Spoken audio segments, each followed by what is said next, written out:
అంతే వైజాగ్ అమ్మా? ఎక్కడ వైజాగ్లో? ఇంకా ఎంత టైం పడుతుంది? అవునా? ఇప్పుడు మామూలుగా వాటర్లో ఆక్సిజన్ సిలిండర్స్ కొట్టిన వెళ్తారా ఎవరు మీరేనా?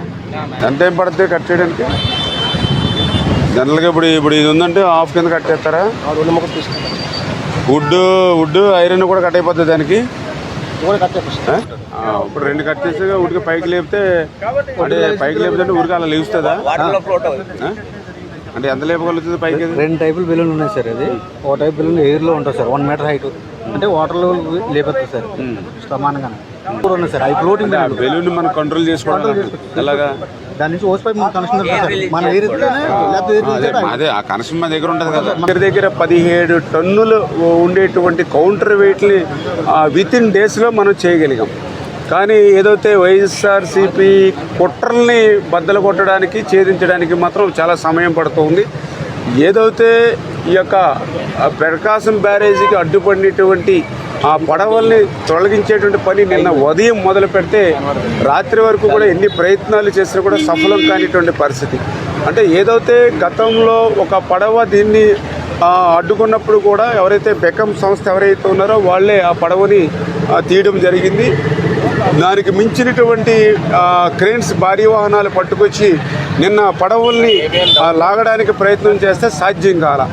ఏంటనేది చూస్తే ఏదైతే 3 బోట్స్ కూడా ఒకదానికొకటి లింక్ అయి ఉన్నాయని, అంటే మనం ఒక బోటుని లాగడానికి ప్రయత్నం చేస్తే దానికి మళ్ళీ వెనకాల ఒక 2 బోట్స్ని దాని కిందకి లాగుతున్నాయి. అంటే 3 బోట్లు అంటే దగ్గర 340 120 అంటే 100 నుంచి 120 టన్నులు కెపాసిటీకి అది 3 లింక్ అయి ఉండడం వల్ల మరి బయటికి రానిటువంటి పరిస్థితి కనపడుతుంది. అంటే ఎంత దుర్మార్గం అని అనిపిస్తూ ఉంది. ఎందుకంటే ఏదో ఒక బోటు వచ్చిందంటే ఏదో యాదృచ్ఛికంగా వచ్చింది అని అనుకోవచ్చు, లేదా బోటు వెనకాల బోటు ఒక 10 నిమిషాలు అరగంట గంట ఒక పూట తేడాగా వచ్చిందన్న యాదృచ్ఛికంగా వచ్చింది అనుకోవచ్చు. కానీ 3 పడవలు ఒకే లంకె కింద కట్టి రావడం, ఆ 3 పడవలు అంటే 40 టన్నుల సామర్థ్యాన్ని అలా 120 టన్నుల సామర్థ్యాన్ని పెంచుకునేటువంటి పరిస్థితి రావడం నిజంగా తలుచుకుంటేనే భయం వేస్తుంది. ఎందుకంటే ఏదైతే కౌంటర్ వెయిట్ని తాకితేనే కౌంటర్ వెయిట్ 2 ముక్కలైంది. ఈ 120 టన్నుల సామర్థ్యాన్ని పెంచుకున్నటువంటి 3 బోట్లు కూడా ఒక్కసారిగా సెంటర్ ఫిల్లర్ని కనుక తగిలి ఉంటే ఇవాళ ఈ బ్యారేజీ మీద మీరు నేను నిల్చుని మాట్లాడుకునే వాళ్ళం కాదు. ఈవేళ క్రిందంతా కూడా బంగాళాఖాతం వరకు కూడా కలిసిపోయేటువంటి విధంగా ఉండేటువంటి పరిస్థితి ఉండేది.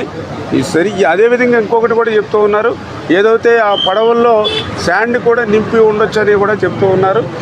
ఈ రకంగా అంటే 5-6 జిల్లాలకు త్రాగునీరు, లక్షల ఆయకట్టుకు సాగునీరు అందించేటువంటి ప్రకాశం బ్యారేజీ దగ్గర 170 సంవత్సరాల నుంచి 100 సంవత్సరాల ఆనకట్టగా 70 సంవత్సరాల బ్యారేజీగా రైతులందరికీ కూడా సేవలు అందించండి. బ్యారేజీ మీద కూడా ఇటువంటి కక్ష ఉందా అంటే చాలా ఆవేదన కలుగుతున్నటువంటి పరిస్థితి. నిజంగా ఇటువంటి దాని మీద గట్టిగా ముమ్మరంగానే దర్యాప్తు జరుపుతాం. ఖచ్చితంగా దోషులు ఎవరైతే ఉన్నారో వాళ్ళని శిక్షించేటువంటి వరకు కూడా వదిలే ప్రసక్తే లేదని చెప్పి తెలియజేసుకుంటూ, ఏదేమైనా ఇప్పుడు ప్రజెంట్ మాత్రం మా ఫస్ట్ ప్రయారిటీ ఏదైతే ఆ బోట్స్ ఏవైతే ఉన్నాయో వాటిని వెలికి తీయాలి. అందుకే ఈవేళ విశాఖపట్నం నుంచి కాకినాడ నుంచి కూడా డ్రైవర్స్ని కూడా తీసుకురావడం జరిగింది. వాళ్ళు చాలా ఎక్స్పీరియన్స్, వాళ్ళు కిందకి లోతులో కూడా దిగి ఆక్సిజన్ సిలిండర్స్ తోటి వర్క్ చేసుకుంటారు.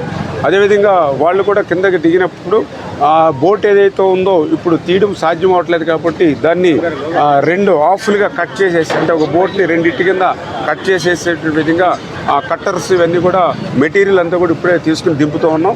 ఆ మెటీరియల్ అంతా కూడా కింద ఉపయోగించుకుని ఆ బోట్ని 2 పార్ట్స్గా కట్ చేసేసి ఆ కట్ చేసినటువంటి బిట్ని కూడా మనం పైకి తీసుకురావడానికి ఎయిర్ బెలూన్స్ ఆ టెక్నాలజీని కూడా ఇప్పుడు ఒక్కొక్క ఎయిర్ బెలూన్ కూడా ఒక 10 టన్నుల వరకు కూడా పైకి, అంటే కింద ఉన్నటువంటి దాన్ని కొంచెం వాటర్ లెవెల్కి కొంచెం పైకి లిఫ్ట్ చేయగలిగితే మనం సైడ్ నుంచి ఏదైతే క్రేన్స్ మనం పెట్టుకుని దాన్ని లాక్కోవడానికి అవకాశం ఉంటుంది. ఆ రకంగా 12 ఎయిర్ బెలూన్స్ అంటే దగ్గర 100-120 టన్నుల వరకు కూడా లిఫ్ట్ చేసుకునేటువంటి శక్తి ఉంటుంది. కాబట్టి ఇట్లా మల్టిపుల్గా ఇటు